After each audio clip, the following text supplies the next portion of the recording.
I'm a big believer in ultimately we're going to have plenty of time to disagree again about like policy and tax rates and this kind of thing. But that's after we've saved our country from like rising fascism on a dying planet, right? It's just going to be a lot easier to do if we have a functioning government that's not in the middle of a religious war. So this is what I would like. I mean, we are in this place right now. I mean, did you ever see yourself as being on the same side politically as Dick Cheney and like George Will?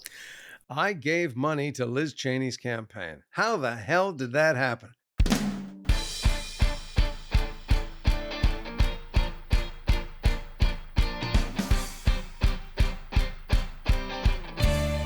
Hello, and welcome to the PoliticsGirl podcast. I'm your host, Lee McGowan. Let's get into it.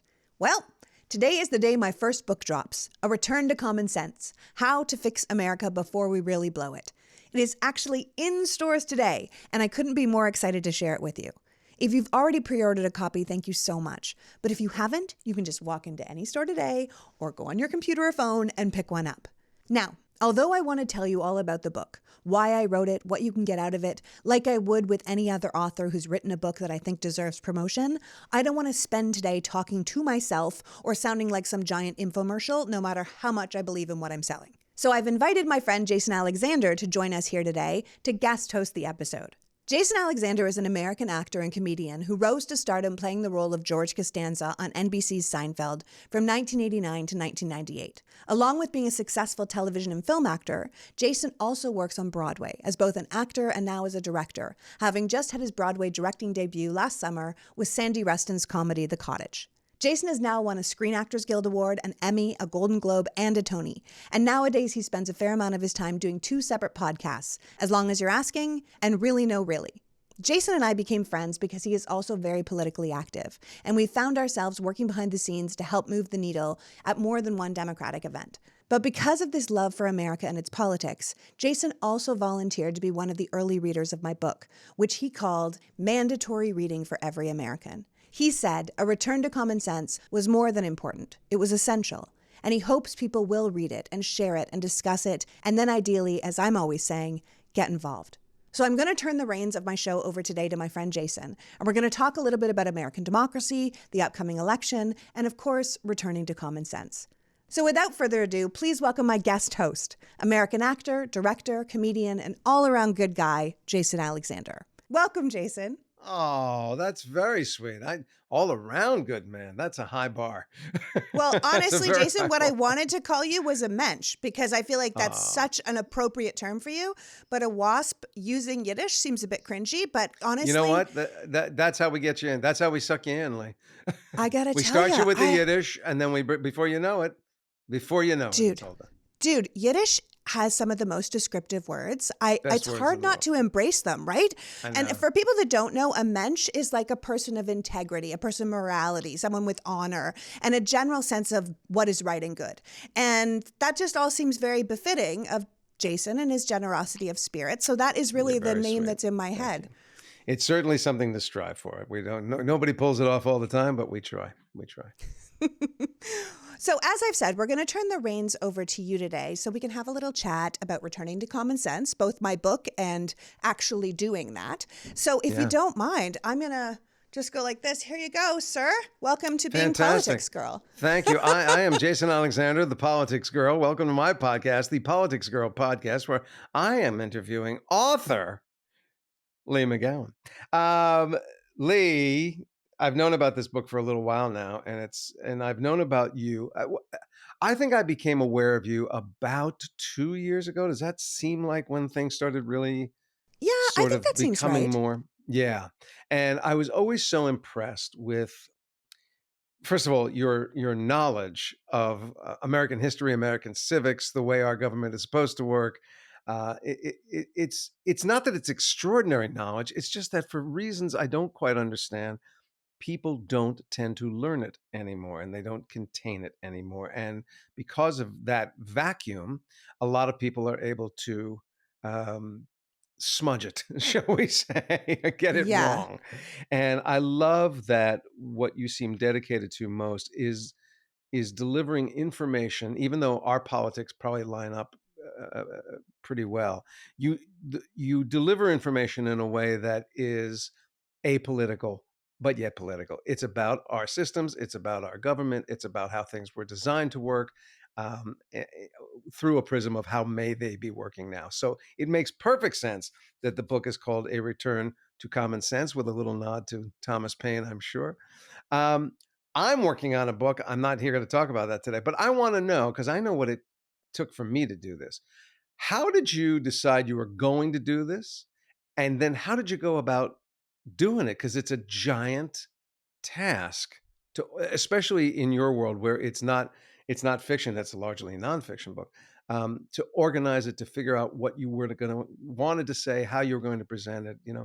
Walk us a little bit through the discovery of doing this and how you did it. Yeah, well, thanks for asking that, actually, because I think if you haven't written a book, you have no idea how epic the undertaking is. I mean, I wanted to write a book for forever. Literally forever. If I could have chosen what I would do, it would be quietly working by myself in a room with a lot of words and research. Because at the end of the day, she's a giant nerd, your girl. But getting a book sold is actually really hard. So I wrote the treatment for this book last summer, a summer ago, in summer 2023. And my idea was literally, I had just read Thomas Paine's Common Sense, right? Like here I was, I had read Thomas Paine's Common Sense to do a 4th of July episode. And I'm reading this, and here's this book that was, written in 1776, right before the Revolutionary War, and America was trying to decide if it should stay independent or if it should, stay part of the British Empire. And Paine had written this extraordinarily persuasive argument to a nation at a crossroads. That basically said, listen, here's the two paths we can take, and I absolutely think we should be going this way. And I thought, yeah, geez, that's where we are now again. Like we're at a crossroads. We're a nation at a crossroads. We're here and we could go one of two ways, which currently is not independent or part of our monarchy, but like authoritarian and, holding up our democracy. And I also believe we should go one very distinct way. And I thought, well, who's writing that book? Like who's writing the Thomas Paine's Common Sense today? And I thought, oh God, is it me? Like, I think I have to do it, right? So I wrote this treatment for a book that basically said, look, I'm going to explain how American government works because we can't start from nowhere. We have to start from the same page. And I think most people don't understand how it works, and you can't fix something if you don't know how it works. So I'm going to start by explaining how American government works. And then I'm going to say, this is where we went off track, and here's how we think we get back on track. And I sold that proposal, and that was wonderful. There was a lovely bidding war, which made me feel special and important, which is nice if you are an author, especially if you're a social media person like me. And then all of a sudden I had this proposal and I had to write this book. And I said to my husband at one point, I was like, why would I say I will explain how the American government works? That is one sentence in my proposal. Like that's going to take me 17 years. Like I was freaking out. I thought, oh my God, I have completely bitten off more than I could chew. And then all of a sudden I found my way back into it, which was so exciting because I think you can't understand why I wrote the book without understanding why I started the PoliticsGirl podcast and project in the first place, right? Like I started PoliticsGirl as a response to no one in my life caring about politics, right? Like I knew the country was kind of going off the rails. I was paying a lot of attention. But when I wanted to talk about it at dinners or with friends, I could watch their eyes glaze over. Like no one really wanted to engage with it. They kind of thought it would always be the same. And when I would talk about it, they would get bored. And I'm sure you found this even as an actor. You start talking about something that people don't associate with you, and you get that kind of shut up and act thing. Do you find that? Yeah. Of course. We all do. Yeah. I mean, if you look at, I'm thinking right now about Taylor Swift, right? Saying that she's going to support the Harris Walls ticket. And people are like, why doesn't she just be a singer? And I'm like, because she's a person. She's a citizen. She's a human. She's got her own thoughts. I thought Kerry Washington was so amazing at the DNC when she said, look, I'm here not as an actor. People are like, why are you up here talking about politics? Just be our actress on TV. And she said, I'm not here as an actor. I'm here as a mother. I'm here as a daughter. I'm here as a proud member of a union. I'm here, as the granddaughter of immigrants and as a Black woman descended from enslaved people. I'm here tonight as an American and as a voter. And I think that we're stronger in this country when all our voices are heard. And that's what I think. At the end of the day, I am an immigrant, right? Like I started this project because I'm a passionate citizen too. And I chose to live in this country and I was very worried about it. And so I started the project both to address that And then it just grew out of there, right? That's what happened to me. It just grew. It went from the rants to the podcast and now this book that all sort of speaks to the same thing, which is that I love this country. I think it's gone off the rails. I know a lot, and I'd love to share that in a way that people can hear it. So one of the things that you do so beautifully, both in the book and in the podcast, and in, I see a lot of you come up on my Instagram feed all the time, so I get 2 and 3 minute snippets of you, is you organize your thoughts extremely well. You present points or cases or perspective in a very articulate, very organized way. Did you have a Northern Star for how to organize this book, how to get this presentation of your essential ideas across? Because again, to me, as someone who's dealing with a nonfiction, I'm dealing with a fiction book, dealing with a fiction book and getting that stuff right and getting it in the right order and then using it to make points and then using those points to support an argument. That's they're using AI for that now. It's becoming fast a non-human skill. Did you have a sort of guiding light to organize all that? This is true. It is becoming fast and non-human skill, and a non-human skill. I will say, I think that is one of my talents. I think I am very good at organizing. I think I'm very good at remembering things. My husband will tell you that I'm the most annoying person to fight with because he's like, how can you possibly remember how that went in that way? And that's just my brain.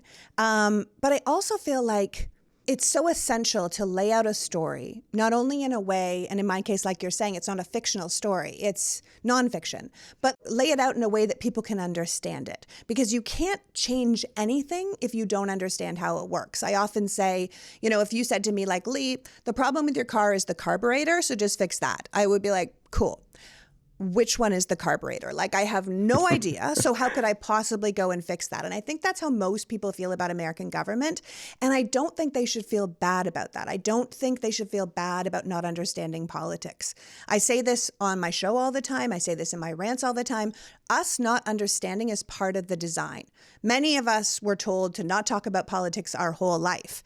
And now it's become so divisive and so team-based that people don't want to touch it with a 10-foot pole. And I think that's understandable. But not paying attention to politics doesn't mean politics doesn't affect you. It means you can't affect it, right? So that's why I say I wrote this political book for non-political people, because obviously if you are into politics, you're going to understand everything I'm talking about, and I'm laying out a great path.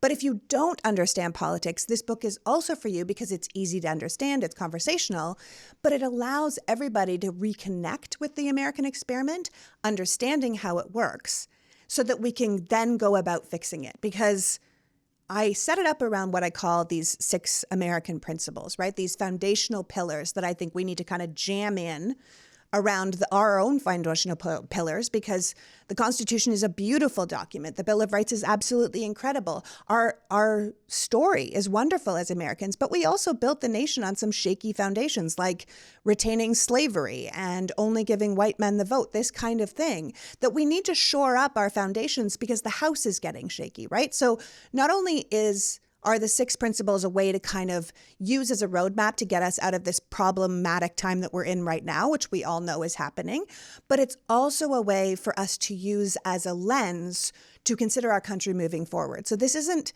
something that we just have to do right now before the election when everything is so extreme. This is also a way to look at our country moving forward and say, okay, like, let's consider it through these 6 things and see if this actually, lives up to our ideals. And if it doesn't, then perhaps this doesn't have any place in our government, doesn't have any place in our legislation. And it's a simpler way for people to look at it. And that's what I wanted for people. I wanted it to be simple because then it becomes digestible. Yeah. So to the extent that, knowledge is power and power has purpose, what is the call to action that you dream of? People read this book and what happens? Do they just engage more with, community leaders and state leaders and city leaders? Do they run for office? Do they ask for specific change? If you could wave your little magic wand and get the reaction from readers that you want, what would it be? Listen, I think all of the above of what you said. Everyone has their own story to tell. Everyone has their own race to run in this country. But if what I would really love is I would love people to leave the book feeling like they understand how it works and which direction we need to go. So first of all, that. If I had my druthers, American politicians would run on the six. They would say, I'm a six politician, and people would know what they were talking about. It would be that kind of a thing. I'd like legislation to be looked at through the lens of the six. And if it doesn't fit, like passing a national abortion ban certainly doesn't fit into Principle 1, which is America is a land of freedom, right? So it probably shouldn't be American legislation. I mean, I'm a big believer in ultimately we're going to have plenty of time to disagree again about like policy and tax rates and this kind of thing. But that's after we've saved our country from like rising fascism on a dying planet, right? It's just going to be a lot easier to do if we have a functioning government that's not in the middle of a religious war. So this is what I would like. I mean, we are in this place right now. I mean, did you ever see yourself as being on the same side politically as Dick Cheney and like George Will? I gave money to Liz Cheney's campaign. How the hell did that happen? This is what I'm saying, and it's not like we. Yeah, but it was a contribution to integrity, and it was a contribution to, Liz Cheney and I disagree on everything, but to be able to have a conversation with someone who holds their beliefs with integrity is a whole different ballgame than some of what we're subjected to now. So yes, I understand what you're saying. Exactly. I mean, that's the thing. It's like those are the people that are using their common sense right now that are saying, look, I don't care if I've been a Republican my whole life. I know that Trump and Vance and Project 2025's Christian nationalism are a full-fledged danger to our country. And they are responding accordingly, right? Like that is what I want people to do. So whether you run for office, whether you talk to your friends about politics, whether politics becomes something that isn't taboo to speak about, whether you are someone that raises money for people, whether you're just more engaged in our society, ultimately that is what I want, because I had to start this project because no one was paying attention.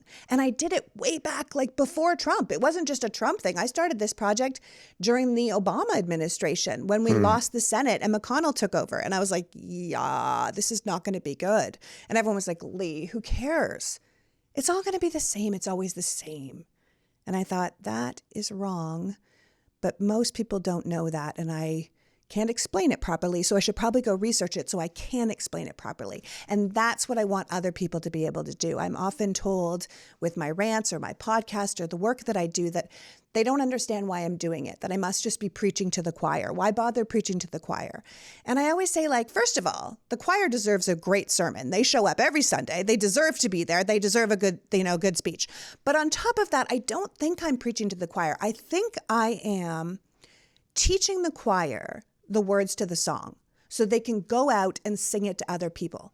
I think there's going to be lots of people who hear my words who never heard my voice, who hear what I have to say or something I've broken down, but not from me, from somebody else that listens to me. And I think that's the most important thing, because we are responsible for our people. So if you listen to my podcast, watch my rants, share my rants, read my book, you might be talking to your dad at your dining room table. You might be talking to your hairdresser who says it doesn't matter if I vote or not. And you will be able to explain it far better than you ever could before. You will feel smart. I've always said none of this project is about people thinking I'm smart. It's about them going into the world feeling like they're smart. Because once that happens, then you want to talk more. And once you know, you can't unknow. And once you know, you care. And change only happens when people care. So well said, by the way. Now I'm going to use that quote. I'm teaching the choir the words right? to the song. People say it all the time. That's really good. That's really good. They say it all the time. So I have to imagine part of what you came up against is in conveying the purpose of the book to the reader. You have to start with factual information. You have to start with a presentation of history and a certain set of facts. Anecdotally, we find in this day and age, we don't agree on facts, that facts aren't facts. It's a point of view or it's an opinion. How much of that did you come up against? And what, if any, tactics do you use to make people give their faith that a fact as presented by you is in fact a fact? I mean, how do you confront the disinformation, misinformation wave and the expectation that everybody commenting is part of it? Yeah, I think it's unfair to be too angry at people that have been misinformed and disinformed strategically, because really you should be able to trust what the president says. You should be able to trust what your news says. The fact that these news stations like Fox have to pay $700 million for lying to people about the election results, and most people will never know there was a civil suit. So as far as they're concerned, they're still hearing the truth. I've lost family members to those networks that are lying on purpose. I think that it's unfair to people to say like, well, but I believe Donald Trump, he's my president. You're like, yeah, you should be able to trust the president. But unfortunately, we've got to this stage where, as you said, facts themselves are now liberal. You know what I mean? Like, you're like, well, here's the evidence. And they're like, that's just some liberal fake news. And you're like, no, it's not. And it becomes very frustrating. So I started with just basic facts about our nation, which honestly, most people don't know. Don't worry. Sacagawea did not make it into the book. I did not go that far off track. You know, obviously I fact checked through the whole book. The publisher fact checked through the whole book. Then I hired an outside fact checker because I wanted to be very, very sure that everybody who read the book could be entirely clear that what I was saying was not just my opinion. It was, in fact, based in all truth. And I had multiple outside fact checkers to do that. It was an epic undertaking. I will not recommend it to anybody because you have to keep rereading your book over and over again and re-researching. But the entire book has a source list at the back. So you know where everything came from. Nothing you're being told is even remotely controversial as far as what truth and facts is. But I also think it all comes down to something I talk about in the book, which is we need to get back to a place where we have slander laws again, where you can't just lie for profit. We need to pass laws. We need to ask for legislators that'll pass laws that say you can't lie to me for profit, or there has to be some sort of response if the owner of a social media network passes off disinformation as truth. This has to be something that we as people ask for and something that our government gives to us, because people deserve to trust what's out there and they deserve to be able to fact check. And I think there has to be a way to do that because we clearly can't go on living in two separate realities. It is detrimental to our society. Boy, I'm a good choir. You're preaching to me. I'm singing your song, girl. There we go. So I'm going to come off the specifics of the book right now and get into a little more of just where we are. What in this election cycle is making you the craziest? Well, we're coming out of the summer and looking at our skin. Maybe we had a little too much fun in the sun. I mean, it's no secret that UV rays can take a toll on our skin, leaving us looking dry and tired and definitely less glowy. So if you want to hit the undo button on that UV-inducing aging, then you might want to check out OneSkin, the secret weapon against the toll those lovely summer rays took on our appearances. Now, I've been using OneSkin products as sunscreen all summer, so I actually feel like I did okay. But that's because OneSkin focuses on treating the symptoms rather than the root cause of aging that's long been the norm. Most skincare available on the market is designed to provide a temporary reduction in visible signs of aging, addressing the surface symptoms rather than the underlying decline in skin health. But using their in-house, cutting-edge R&D platform, OneSkin was able to measure age-reversing molecules in their lab. And OneSkin scientists found that the OS1 peptide reverses skin's biological age by reducing the number of sentient cells by up to 50%. This is next-level skincare. OneSkin is the world's first skin longevity company, addressing skin health at the molecular level, targeting the root cause of aging so your skin behaves, feels, and appears younger. So why not get started with a new face, eyes, and body routine at a discounted rate today? Get 15% off with the code PoliticsGirl at oneskin.co. That's 15% off at oneskin.co with the code PoliticsGirl. And after you purchase, if they ask where you heard about them, please support the show and tell them that we sent you. We only have one body, one skin, and you can choose to make it better. Age healthy with OneSkin. Now, both Sean and Lachlan get up early in the morning to go to the gym. And Sean says when he drinks AG1 first thing in the morning, it often feels like he doesn't even need a coffee because he gets the energy boost without the caffeine crash. Sean has always gone on and off coffee, but AG1 is a great alternative for that boost to start your day. I also think it's pretty cool that he also gets all the nutrient support he needs at the same time. AG1 is made with bioavailable ingredients that actually work with your body. Its powder form makes it easy for your body to digest and access the nutrient-dense ingredients in the formula. AG1 also has all non-GMO ingredients and contains no added sugar and fills in the gaps to support your gut health for healthy digestion. In fact, in a recent research study, AG1 was actually shown to double the amount of healthy bacteria in the gut. Healthy bacteria is the kind of bacteria that helps break down food to alleviate bloating, promote digestive regularity, and add long-term digestive comfort. So start with AG1 and notice the difference for yourself. It's a great first step to investing in your health, and that's why I'm so excited to be partnering with them.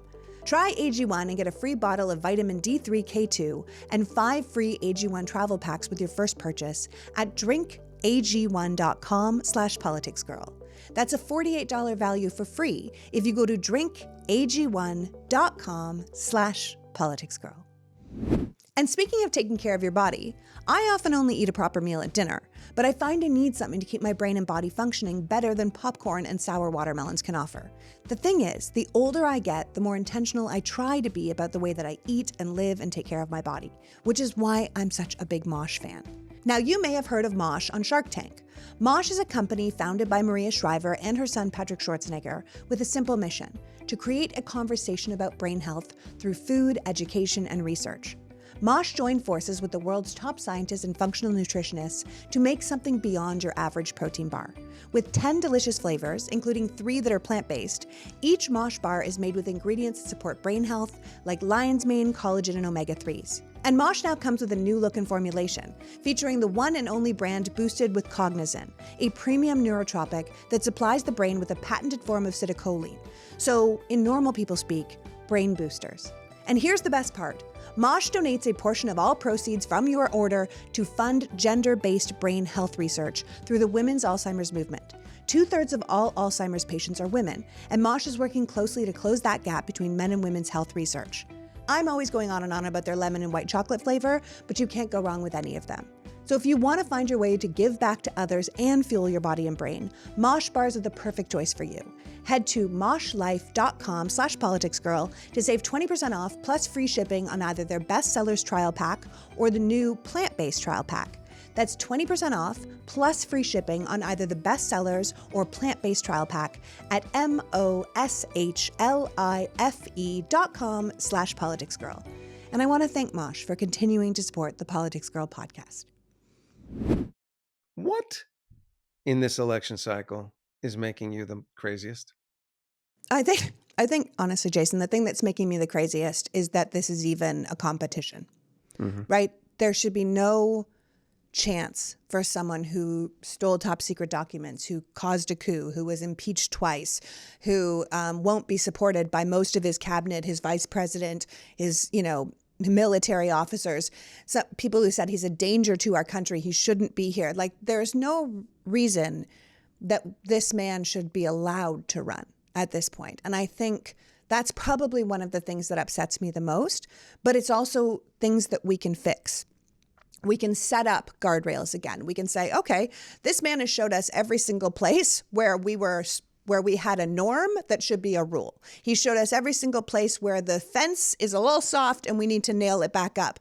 And in some ways, provided we keep democracy's head above water, we do what's right in November, we deal with the fallout, which we know will happen after that, which could unfortunately be violent, we get ourselves to the 21st of January with a new leader in charge. I hope that that new leader and the Congress that I hope we will give to her will have the bravery to shore up a lot of these things that we have thought were obvious, like a felon shouldn't be able to run for president, and we make that an actual law. We need to say, here are where Donald Trump showed us all our weaknesses are. Here's where the Project 2025 people have showed us all our weaknesses are. Here's what they're hoping to implement if they get into power. They're saying, day one, we're doing something called Schedule F, and we're going to mass fire everyone that we want to and put in all loyalists. That should not be allowed. There is a reason that we have career bureaucrats who they call the deep state, but these are really just people that stay in their job at the State Department or stay in their job at the DMV or stay at the job at the Department of Education between all different kinds of presidents because they're there to do that job. They're not there to be political. And what they're saying is, we want people to be political, but only political for our side. And if you don't fully believe what we're doing, get out of the government. And that should terrify people. So we need to get ourselves through this election, and then we need to start shoring up things. We need to start passing laws that protect us again, protect our votes, protect our rights, protect our democracy, because right now we are so close to losing it, and people need to understand that the stakes really are that high. But Lee, isn't a good amount of the shoring up in some ways readdressing how our Constitution is written, possibly amending it, and whether that is true, it seems impossible at this point, or whether we do it by enactment of laws, how do we combat a Supreme Court that now seems ideologically motivated and in the majority? Well, as you know, I talk about both those things in the book as far as we address that. Both Congress passing laws, amendments that we haven't changed. We haven't had a new amendment that really mattered at all since 1971. We used to have amendments all the time. As the country changed, we evolved, we added to it. Those founding fathers knew what they were doing when they put the amendment clause in the first part of the Constitution to say, look, we're not going to, they didn't even know we would have airplanes, let alone AI, right? Like, we need to adjust to the way the country has grown, not only in size, but in scope. So we need to have amendments that address today, not 1776, right? But then we need to address our laws, how our laws are made. We shouldn't have people like Jim Jordan who get to be in Congress every single 2 years because he can't lose because of partisan gerrymandering. That is something we need to address, and it can be addressed by a law. We need to address the Supreme Court. And I go through, as you know from reading the book, I go through all the suggestions. Can we do term limits? Can we expand the court? Can we have ethics rules? And I answer what each one of those are, because there are things we can do. And people get so overwhelmed thinking, we'll never change and we're all dying and it's all the worst. And it's actually not. It's just about laying out what the possibilities are, what's the best option to have them, and moving forward from there. Some people are upset right now with the Harris campaign saying she will pass a law that returns the rights of Roe to the people. And there are people saying, but Roe was always a compromise. Like, it allows the states to do all these terrible things, like saying, oh, we have to have 3D ultrasounds, or we're only going to have one abortion, clinic in the whole state. And you say, yes, that is true. But let's start at returning the rights of Roe. And then let's get that Equal Rights Amendment passed, that amendment that has been sitting there for how long to say women are equal to men. Because as soon as you get the Equal Rights Amendment passed, then all those state laws will no longer work, because you are saying, here's a law for women that isn't for men. And against the Equal Rights Amendment, we can't have that. So it's about taking the logical steps, using your common sense and saying, let's get this first, and then let's ask for this. It all has to do with just being practical and knowing how it works, and then going in there and fixing that carburetor. There are two groups of people. You remind me of something. Now I'm going to ask you this question. I can't remember who told me the story, but it was during the Obama administration, and the push was on for the equal marriage amendment, same-sex marriage amendment. And somebody, I'm going to butcher the story. Someone came up to Obama and said, when are you going to make this happen? And his response was, when are you going to make me? It's that whole thing about the people sometimes have to push the agenda. The collaboration between our government and its people seems extremely lost. And I used to say to people, if your contribution to politics is every 4 years you may pull a lever on something and then you walk away, you're not doing your job. That's not how a democracy works. But what I wanted to ask you, can I just say something to that? Sure, though? Please. Yeah, absolutely. Here's the thing. I couldn't agree with you more. And I've never heard that. When are you going to make me? Because that's the thing. Like, there's a reason Thomas Paine's Common Sense, the book written in 1776, is often credited for inspiring the Declaration of Independence. It's because he wrote this 47-page pamphlet. It went the modern equivalent of viral through the colonies, that 500,000, of them were sold back then. And they were reading it in pubs and reading it in town squares and talking about the ideas. So it got the people behind this idea of independence. It got the people behind this idea of big change. And it gave the founding fathers the courage to do the thing they needed to do. And that's what we need to do now. We need to say, look, we understand how it works. We need to make sure we get X, Y, and Z. And then once we get that, We expect you to do A, B, and C. And if you don't, then guess what? We're going to replace you, as we always should have been able to. People say we need term limits for Congress. And I say, no, term limits for Congress. We need term limits for the Supreme Court for sure. But term limits for Congress are elections. That's what the term limits are. It's just that currently we can't get rid of certain people because of partisan gerrymandering, because of dark money in politics, because they have drawn the lines to make it impossible to lose. That needs to be removed, because then we could say, Jim, your district currently looks like a duck because you've chosen these voters and not these voters and this guy and not this guy, and get that part out. And I don't want this neighborhood. That's not how it should be. And if it wasn't, and you had to actually earn the votes of people, we would see a completely different level of what Congress actually got done. And that is a complete possibility. And what someone like Kamala Harris is already talking about. She gets into power. She's like, I'm going to sign the For the People's Act, and I'm going to sign the John Lewis Rights Voters Act. And that includes getting rid of partisan gerrymandering, getting rid of dark money in politics, making Election Day a national holiday. These are all things that would really change our system, and fast. Yeah, absolutely. So what I wanted to ask you is, there are two groups that I'm curious if you know how much of what you're talking about are they getting and what their response may be. And the first one is young people, people under the age of 21 or 25, who have historically not shown up in the numbers that they represent. And I know from having a child who's 28 and a child who's 32 that they do vote and they are somewhat informed, but they have no faith in the political system. They do the bare minimum because they expect the bare minimum in return. To what extent do you feel young people responding to what you're talking about?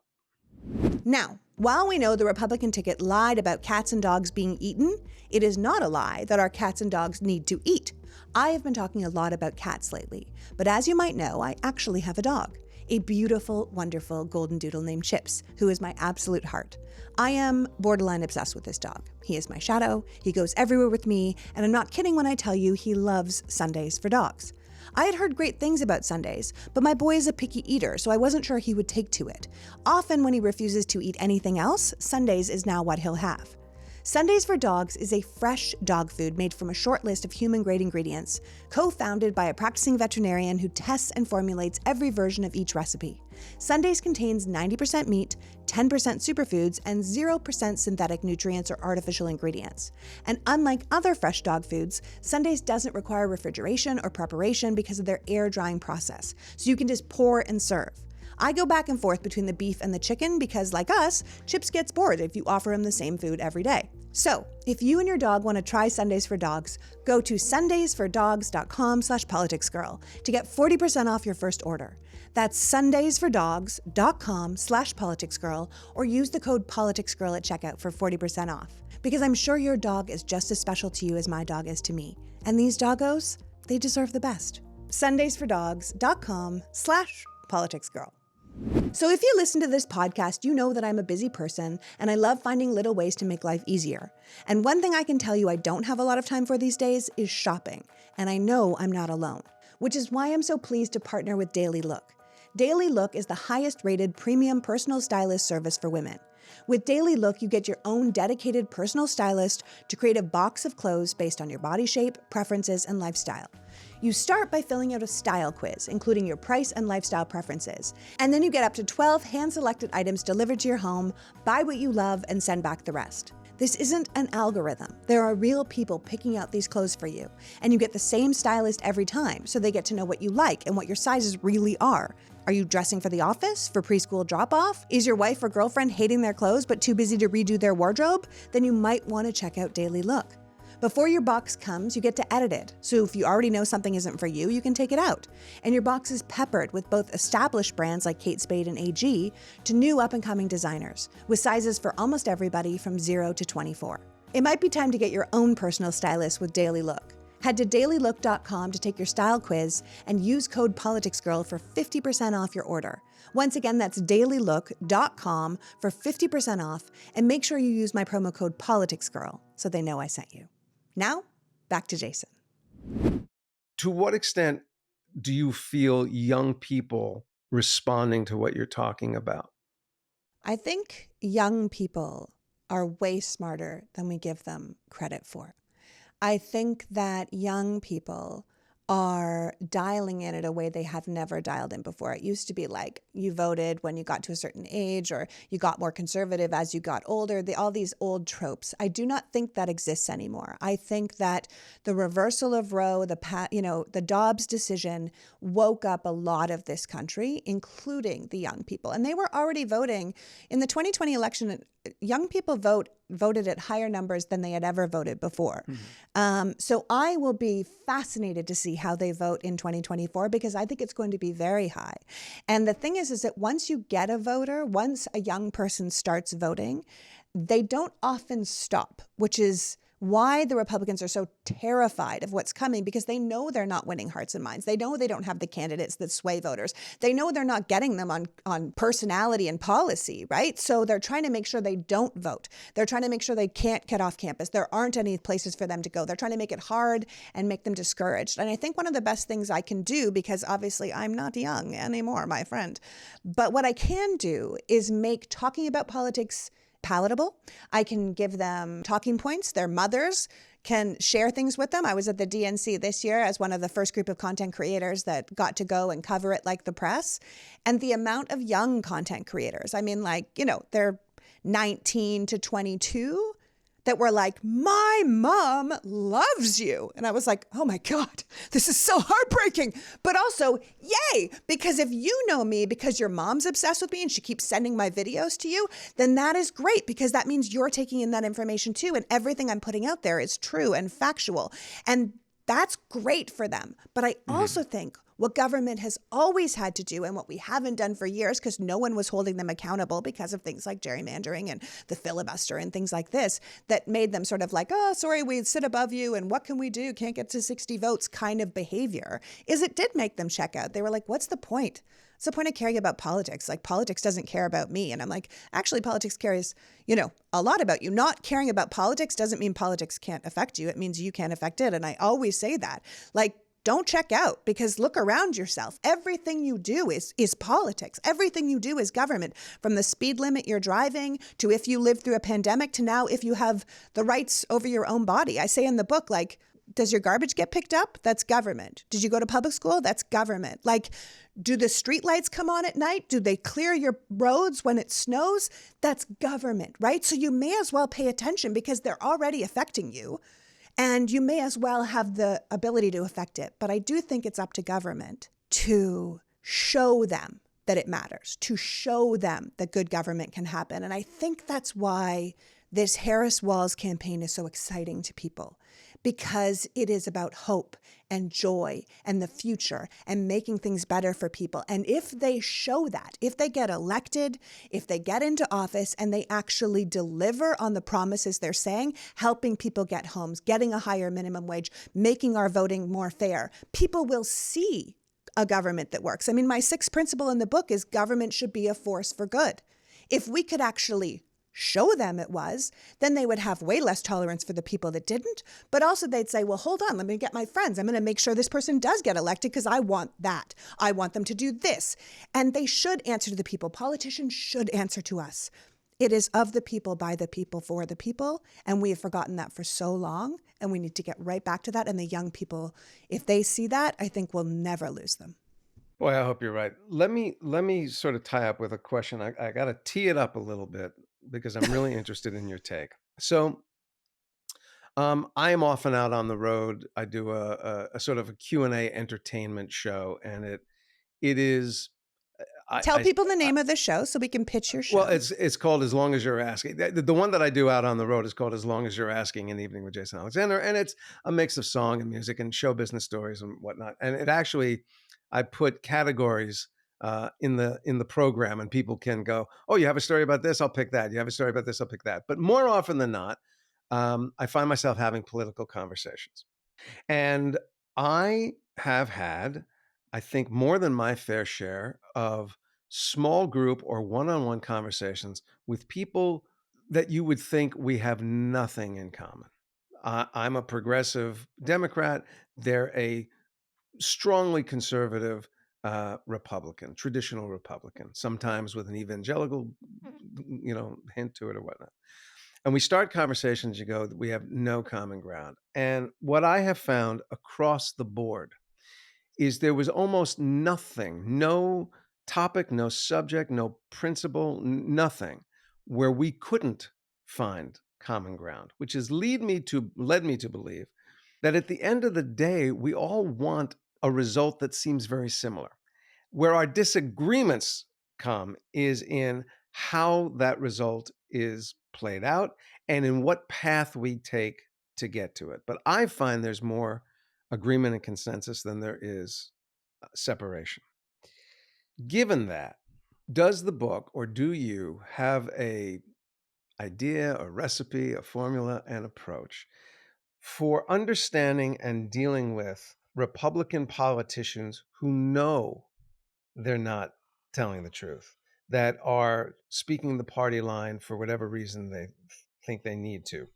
And do you have a recipe for the ways in which we can reach out to the people who support that party and support some of those statements and support those leaders, to start having a conversation where we discover what, in fact, I have discovered, which is we have more in common than not. If we stop fighting each other and start doing what we did, I think, I mean, I was a kid, but I remember I was born in 59, but by the time I started hearing about how our government works and how politics works, sort of the early 70s, from the Carter administration on, what I saw was people who disagreed with each other working together, collaborating, compromising for the good of the country, for the good of the whole.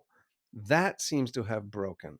How do we get back to that? And I don't want to imply that our side represents all the light and the other side is all the darkness. But no, we already talked about how we have both Cheneys. Absolutely. So yeah, exactly. What can you tell us based on all that?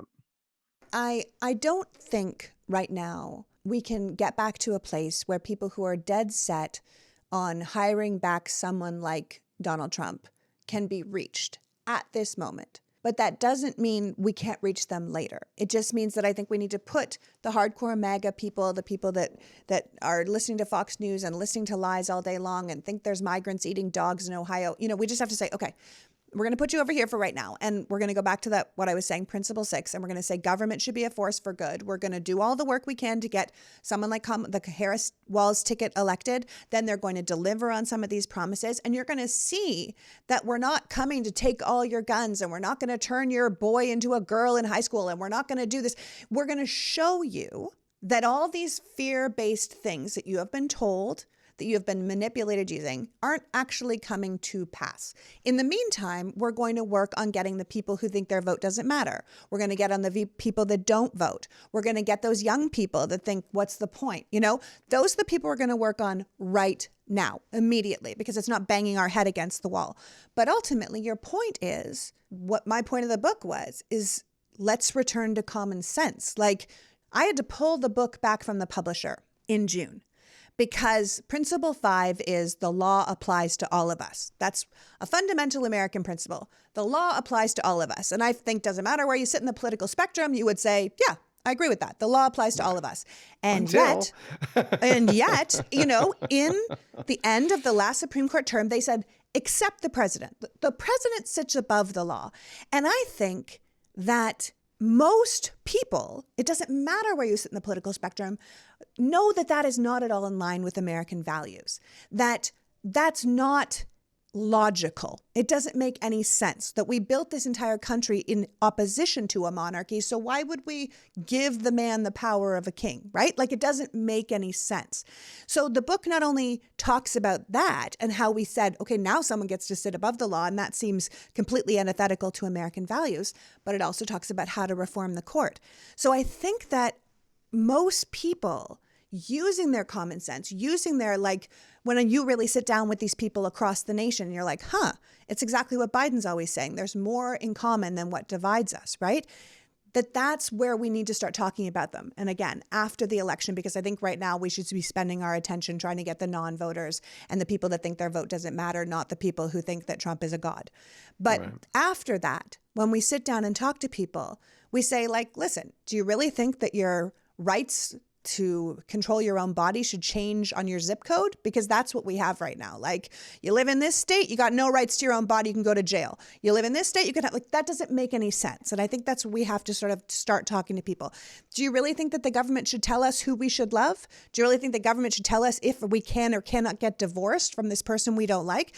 Do you really think the government should be telling us that we can marry 12-year-old girls? We should get childhood marriage laws out of there? Like, no, most people would go, no, that sounds ridiculous. Like, I don't want that. That's where we need to start, from a place of common sense. And I think most people, when you start laying out these proposals from, say, Project 2025, or saying they want to consolidate the entire federal government around one man, they're going to go, yeah, that sounds weird. I don't love the idea of that, because I think we have to understand that even if we get through this election, they're just going to change the name Project 2025 to Project 2029, right? Like, it's not, Sure. this is not going away. We need to continue to educate people so they understand that the Electoral College is out of step with the will of the voter. Like, it is annoying to constantly get calls and texts all day long with politicians begging for money. Most people in America would go, yeah, I hate that. Make it stop, right? And there is a way to make it stop.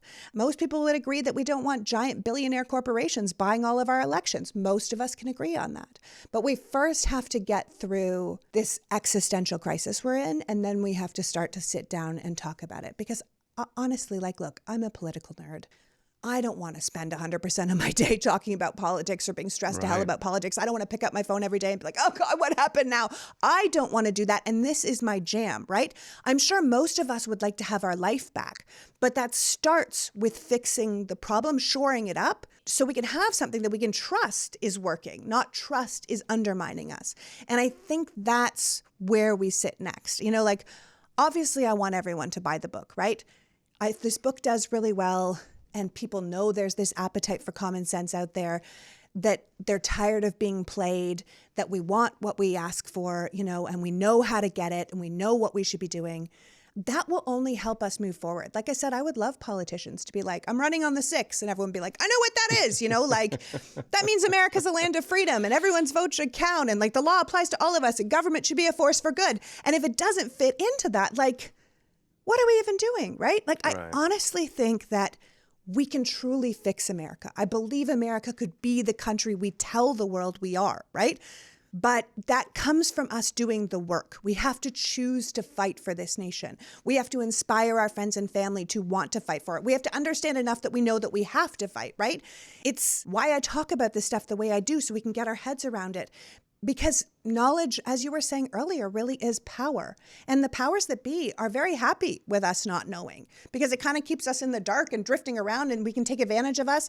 And we have to say, you know what? We don't want that anymore. We don't want the powers that be to have all the power. We would like to take a little bit of that back. Thank you very much.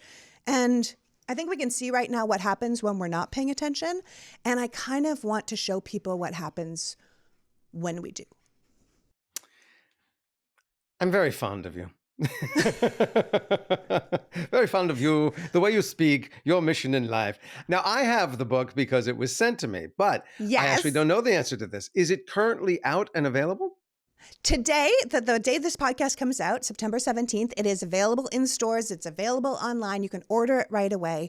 And this is really exciting. I mean, as a first-time author, this is a very big deal, right? Like, I really hope this betcha. book gets into people's hands. And not just because I do think it's a really good book that could really help the country, but because then people can read it and talk about it and share it and be their own person talking to the choir, right? Like, I agree. I will go one step further and say I am kind of hopeful that it becomes a curriculum book. I think it's a really interesting book to have as a guide, as a discussion starter in, high school level American history, or we don't teach civics anymore, but we really should be.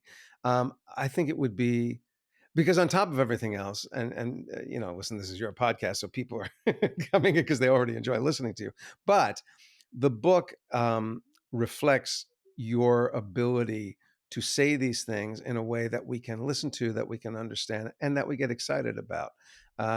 It's just a really well accomplished piece of writing and research and presentation. And I'm not kidding. I'm so fond of this task you've taken on in your life. I know this was probably not what you set out to do, but it seems like it's become your primary and essential work in life. And it is extraordinary, and you do it magnificently. And I'm so happy to be the recipient of the book, and to whatever extent this conversation can help you get the word out, I'm delighted. I'm so happy you asked me to be part of it. Well, thank you, Jason. Thank you so much for joining me today. I mean, you're really the best. And I think that's the thing. I do, if you could see inside my brain, my long-term plan is to get civics back in schools, to have American civics in schools, and have people really understand how their government works so they go into the world as voters, educated on, so they know that they need to call their state senator, not be mad at the president, or they know that the problem they're dealing with is really something the mayor can handle and not, again, the president. Right. We tend to get really mad at the top job when that's actually not how it works most of the time.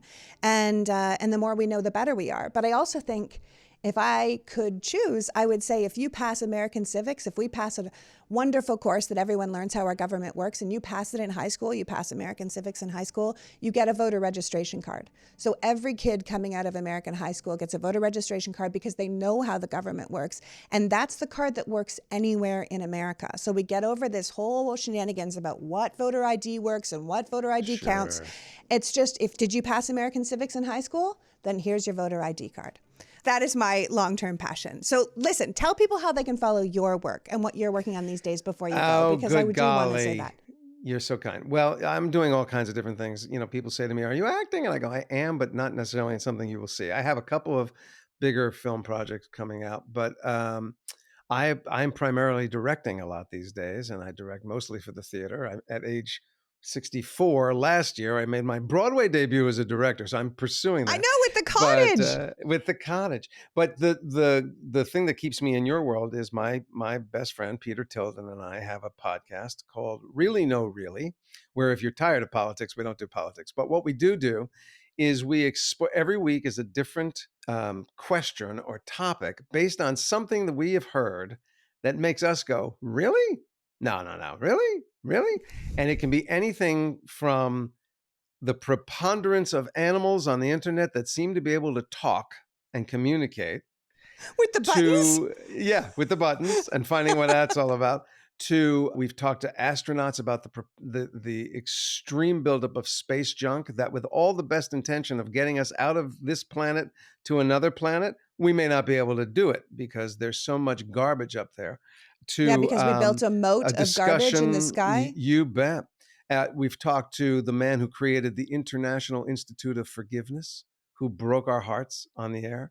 We've talked to the guy who created the Ig Nobel Awards that rewards people who come up with ideas that A, make you laugh, and B, make you think. And he gives them out every year. And Nobel winners actually give out these things. To hypnosis, to celebrities who have something that they've dealt with in their life that is off the beaten path. So it's called Really No Really. New episodes drop every Tuesday. You can find it. We're on the iHeart platform, but it's, as they say, wherever you get your podcast. So wherever you get your podcast. Well, that's amazing. Look, at the end of the day, I just appreciate you doing this because I would love people to care as much about this country as I do. I mean, I know I'm a little immigrant. I came from the outside. Sometimes that changes things. But if there were hundreds of me or thousands of me or, God bless, millions of me out there, people who really could see the amazing potential of this nation and were willing to work to make it the place we tell people we are, the land of the free and the home of the brave and the place where anyone from anywhere can make it if they just work hard enough, this beacon of democracy. We really could be the greatest country in the world. But for now, I think we should stop saying we're so great and just start trying to be it. I'm with you. And by the way, if you run, you got my vote. Thank you, sir. I will not. You're very welcome. But thank you very, very much. And you guys, this pleasure. book, A Return to Common Sense. Go pick it up anywhere you can today. It's really good. It's really good. Go get it. Go get it. I wouldn't lie to you. Thanks, Lee. Good luck and have the best time. And let's start making it required reading. So that was Jason Alexander being a fantastic guest host and kindly helping me tell you about my book. I really hope you will go out and buy A Return to Common Sense this week. Not just because the first week sales are everything to a first-time author, but because we, with all the chaos around us, really just need to return to using our common sense for absolutely everything, but most especially our politics. I want to thank Jason for joining us today and you for caring enough about democracy to be here. I think it's time that the powers that be knew that we really do care about fixing things, and if we understand how it all works, then it becomes something we can actually do. Now go out and make the world a better place. Until next week, peachy out. The PoliticsGirl podcast is written and performed by me, Lee McGowan, in partnership with the Meidas Media Network, and produced and edited by Happy Warrior Entertainment. All rights reserved.